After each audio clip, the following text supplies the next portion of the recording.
Well, as we say, things went badly for the president in the Democratic-controlled House of Representatives with the Speaker's announcement of a formal impeachment inquiry today, but they went just as badly for the president today in the Republican-controlled United States Senate, where Mitch McConnell agreed to Democratic leader Chuck Schumer's request for unanimous consent for a resolution saying that the whistleblower complaint should be provided to the House and Senate Intelligence Committees. Madam President, as if in legislative session, I ask unanimous consent that the Senate proceed to the immediate consideration of S. Resolution 325, introduced by Mr. Schumer and submitted earlier today. Stipulating that our objective here is simply to conduct the kind of bipartisan oversight of intelligence matters that the committee has successfully conducted in the past, I have no objection to the senator's request.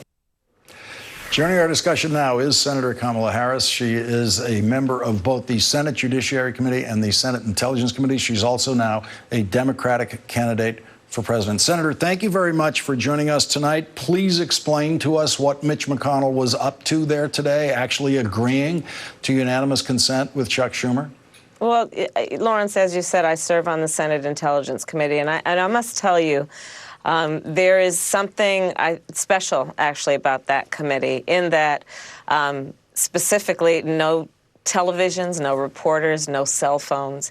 And what ends up happening, in my experience, is that members of the United States Senate walk in that door and really do put country first.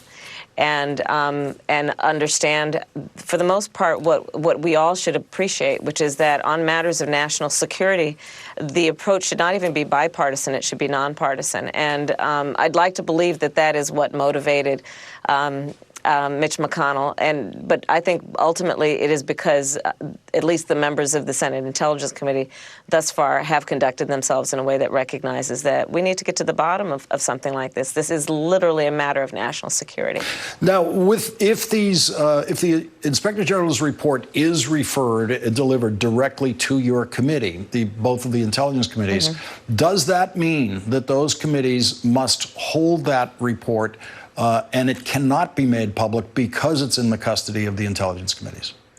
Well, if it contains classified information, then that is correct. But I'll know better when we have the hearing on Thursday. But if there is information that is in that report that is not classified and has been deemed to not be classified, then absolutely it should be shared with the American public. A lot of letters flying around Washington today from the whistleblower's lawyer, the DNI's counsel, and now Chairman Burr of your committee and Senator Warner have written a bipartisan letter to the whistleblower's lawyer saying, we are writing to request that you make your client available for a closed bipartisan interview with committee counsel no later than Friday of this week. So that would be an interview with committee counsel as the first thing that they would like to do. Do you think that is likely to happen? It's a very fast-moving week, but by the end of this week, do you think that this whistleblower will be speaking to the intelligence committees of the House and the Senate? Well, from all accounts, the whistleblower, she or he, wants to participate. And again, I think that we should all be heartened to know that the Republican chairman, the Democratic co-chairman of the Senate Intelligence Committee are joined in this request. Understanding, again, Lawrence, look what we're talking about.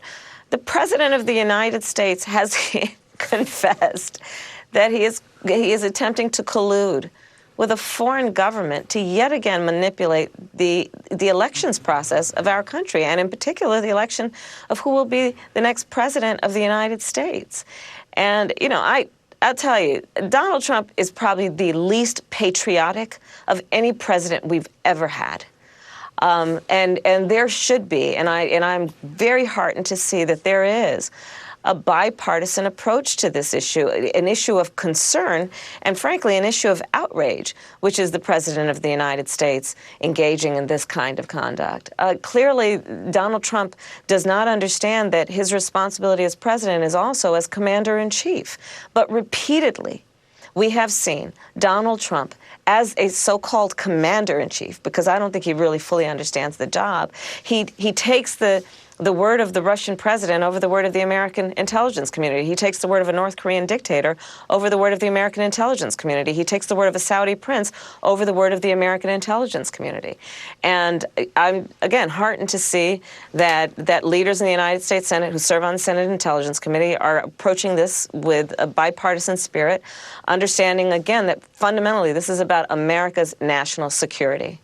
Speaker Pelosi repeatedly today in her statement used the phrase violation of law. She said that's a violation of law. She was referring specifically to the conduct of Acting Director of National Intelligence McGuire. Do you agree that he violated the law?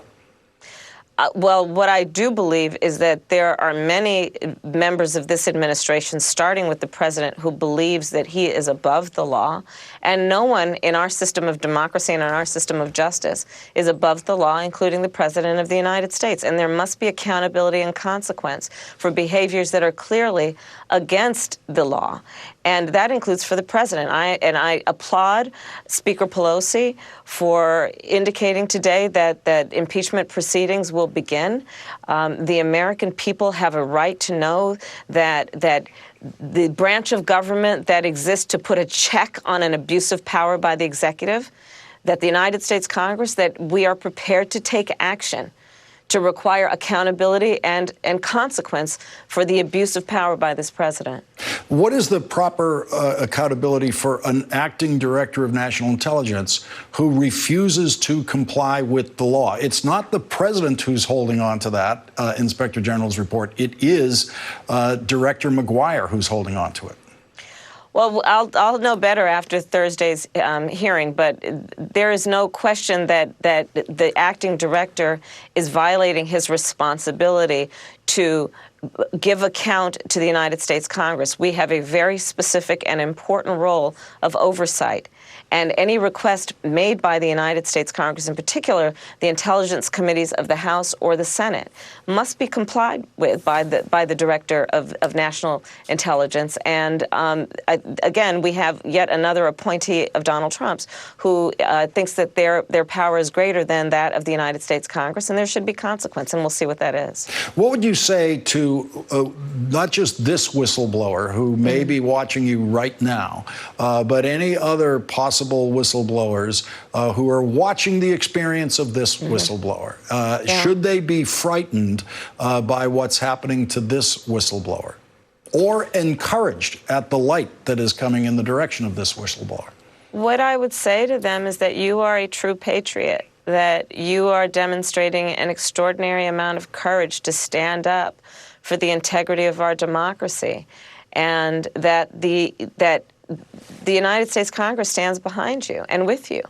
And as demonstrated, again, by the fact that there is a bipartisan push to give support and to give respect to the words and the information that the whistleblower has. And so I think that this should be actually a very clear signal that all are welcome who have information that may be relevant to our nation's security, and that they really should be compelled and feel a sense of patriotic duty to come forward.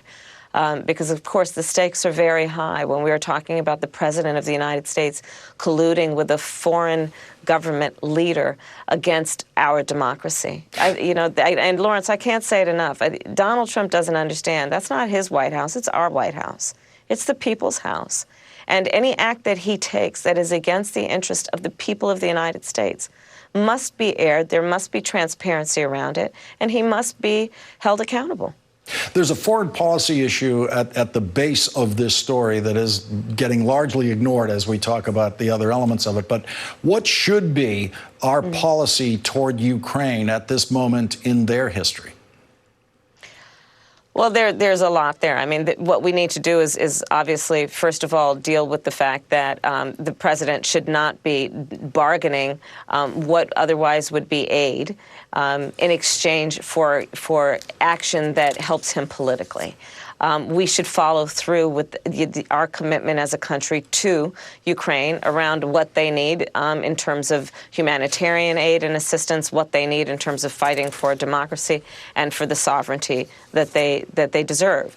And as we go forward, we're going to have to obviously probably repair relationships around the globe in terms of what this president has done, which is to suggest that our relationships with any foreign nation are transactional based on what that nation can do for the best political interest of the president of the United States. Senator Kamala Harris, thank you very much for joining us on this important night. Really appreciate it. Thank you, Lawrence. Thank you.